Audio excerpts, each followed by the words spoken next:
स्वागत है आपका। Let's talk about Mayank Yadav को लेकर के अपडेट है। और खबर यही है यार कि अगले दो मैचेस जो है, मतलब ठीक है, एक मैच निकल चुका है, एक मैच और है।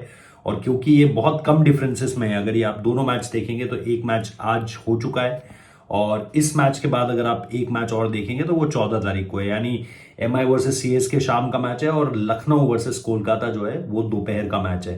तो एक कम रिकवरी टाइम बहुत ज्यादा कम है। और दो मैचेस के बीच अगर आप देखोगे तो सिर्फ एक दिन का गैप मिल रहा है। 12 तारीख को मैच खेला, 13 को ट्रैवल किया, या फिर 12 की रात को ही ट्रैवल किया और मतलब 13 की अर्ली मॉर्निंग, और फिर 14 को आपको मैच खेलना है। तो बिल्कुल भी टाइम नहीं है लखनऊ सुपर जायंट्स के पास इस पूरी की पूरी हार से निकलकर फिर वापस वहां गौतम गंभीर के पास जाना, क्योंकि गौतम गंभीर लगातार इस टीम के साथ जुड़े रहे हैं। और चाहे आप आयुष बडूनी की बात कर ले, चाहे आप यंग जो टैलेंट है उसको लाने में गौतम गंभीर का एक बहुत बड़ा रोल रहा है। सो उस चीज को अगर आप फोकस पर रखेंगे तो बिल्कुल ये एक ऐसा गेम है जिस पर आपको मयंक यादव अपने साथ चाहिए थे। लेकिन मयंक यादव के साथ जो बताया जा रहा है, जो पहले भी उनके साथ दिक्कत हुई है, क्योंकि पहले के वक्त में भी अगर आप देखेंगे तो उनको जो है वो साइड स्ट्रेन्स की प्रॉब्लम रही है।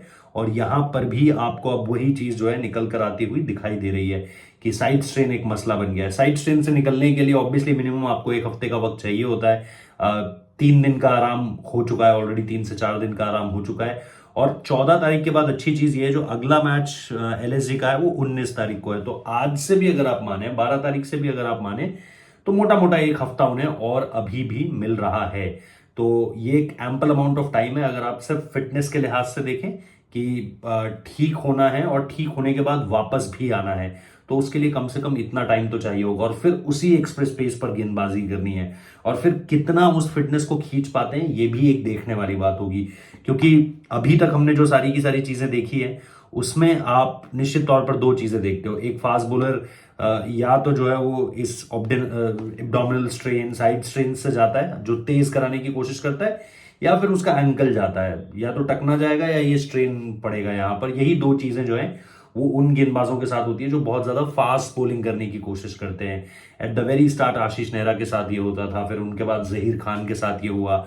आप जितने इंडियन तेज गेंदबाज हैं उनसे पूछेंगे इसके बारे में तो वो आपको यही बताएंगे। तो मुझे लग रहा है कि अभी अगर आप मयंक यादव की जर्नी को देखेंगे तो आपको निश्चित तौर पर ये लगेगा कि अभी फिलहाल कुछ भी कहना, ये भी कहना कि भाई दो दो मैचेस बाद वो वापस आएंगे, किस तरीके की फिटनेस के साथ आएंगे, फिर उसे कितना खींच पाएंगे, ये देखना बहुत ज्यादा दिलचस्प होने वाला है। सो फोकस यही रहेगा मयंक यादव को लेकर के, फोकस पूरी तरीके से यही रहेगा कि आते जब हैं तो किस तरीके से खेलते हैं। क्योंकि लास्ट गेम जो उन्होंने खेला उसमें उनकी हार्डली गेंद कोई 140 टच कर पाई थी।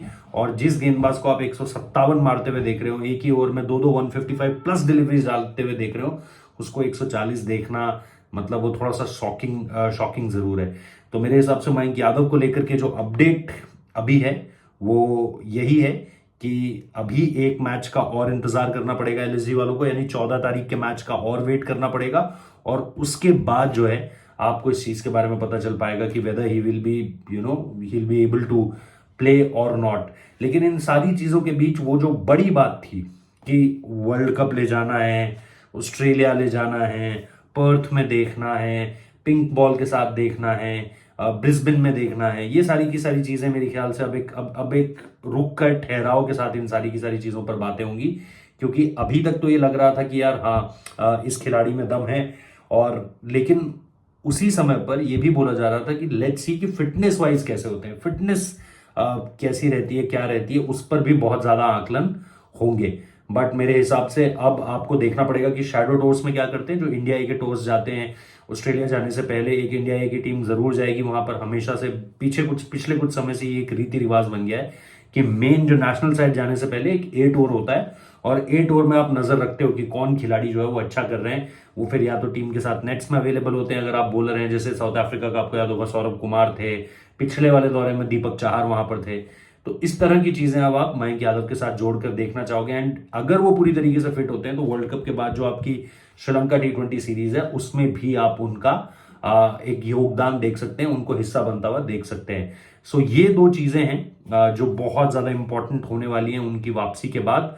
और इस आईपीएल के बाद weather he will be in the targeted list of BCCI वो देखना है, क्योंकि एक बीसीसीआई टारगेटेड लिस्ट बनाता है कि यार ये गेंदबाज है जिसको हमें जिस पर हमें अब काम करना है, जिसको हम बेहतर होता हुआ देखना चाहते हैं। और उसके बाद फिर एक लिस्ट होती है जहां पर आप स्पेसिफिक कॉन्ट्रैक्ट्स निकालते हो कि भाई फास्ट बॉलिंग कॉन्ट्रैक्ट के तहत इस बंदे को डाल दें, डाल सकते हैं जी। जैसे उमरान मलिक भी जिस कॉन्ट्रैक्ट में है, यश दयाल का नाम है, यश ठाकुर का नाम है, तो ऐसे 4-5 गेंदबाज हैं जो उस फास्ट बॉलिंग कॉन्ट्रैक्ट के अंदर हैं और उनको उस कॉन्ट्रैक्ट में इसीलिए रखा गया है क्योंकि बीसीसीआई की नजर में they can really add up जो नेशनल साइड के लिए।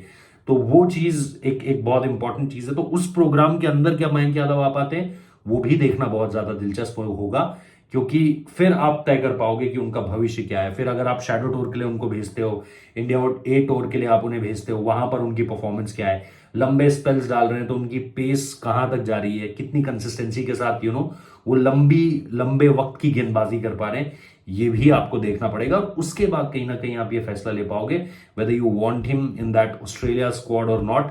क्योंकि 15 ओवर 16 ओवर दिन के कराना और उसमें आपकी इंटेंसिटी क्या रहती है, उसमें आपकी स्पीड क्या रहती है, आपकी एक्यूरेसी क्या रहती है, आप इंजरी को सकम तो नहीं कर जाओगे, वो चीजें मेरे हिसाब से बहुत ज्यादा इंपॉर्टेंट होने वाली है। तो आने वाले ये जो 5 से 6 महीने होने वाले हैं, क्योंकि नवंबर में ये सीरीज शुरू होगी, तो आने वाले 5 से 6 महीने कैसे होने जाएंगे आपके, उस चीज पर नजरें रहने वाली हैं। और वो चीज फिर मयंक यादव के करियर को आगे जो है वो डेवलप करेगी। But really want him to flourish, बढ़िया करे बंदा, क्योंकि इस तरह की स्पीड वाले गेंदबाज कम है इंडिया के पास।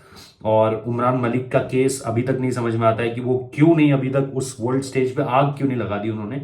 कहाँ उनकी ग्रोथ रुक रही है, कहाँ वो भटक गए, या कहाँ बीसीसीआई उनको लेकर के भटक गया। तो ये बहुत सारे ऐसे सवाल हैं जिसके जवाब जो है वो हम चाहते हैं कि मयंक यादव के करियर पे ये सवाल ना आए।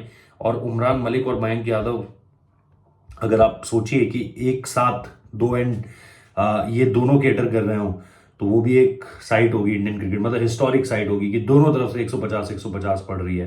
तो ये एक सपना होना चाहिए हमारा कि हमने बहुत सारे बैटर्स देखे हैं वर्ल्ड रिकॉर्ड्स क्रिएट करते हुए, उनको उनके नाम होते हुए।